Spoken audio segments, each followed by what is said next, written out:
Почитувани граѓани, во време на најголема економска и енергетска криза со која се соочува светот поради агресијата врз Украина, владата предводена од СДСМ во континуитет спроведува мерки за заштита на стандардот на граѓаните и на стопанството.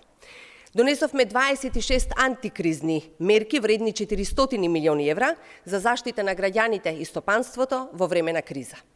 Ја покачивме минималната плата, пензиите ги покачуваме, ја субвенционираме струјата да не поскапи повеќе, ги одржуваме цените стабилни. Активни се и мерките за штедење на сите институции кои ги спроведува и премиерот Димитар Ковачевски. За жал гледаме дека ништо не е променето во ВМРО ДПМНЕ.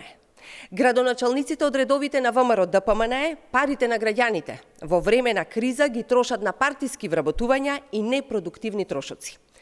Го повикуваме Христијан Мицкоски да побара од градоначалниците на ВМРО ДПМНЕ парите на граѓаните кои ги расфрлаат на партиски вработувања и расипнички набавки од стотици илјади евра да ги пренаменат за потребите на граѓаните. Мицкоски може да почне со Орце Ѓорѓиевски и да му наложи да ги пренамене 100.000 евра за авторски договори подпишани во кисела вода.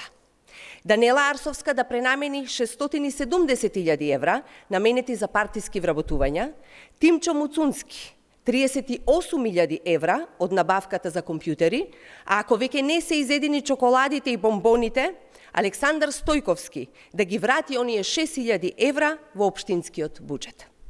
Неодговорно е, почитувани, во време на криза, градоначалниците на ВМРО ДПМНЕ да се посветени единствено на расипничко трошење на парите на граѓаните и вдомување партиски кадри. Само од споменатите неколку општини се доаѓа до сума од 800.000 евра. Ако се земе предвид дека ВМРО ДПМНЕ е локална власт во голем дел од општините, тоа, почитувани, се сериозни средства. Затоа Мицкоски има обврска да побара од градоначалниците на ВМРО ДПМНЕ во време на криза парите на народот да ги насочат кон помош на граѓаните. Ви благодарам.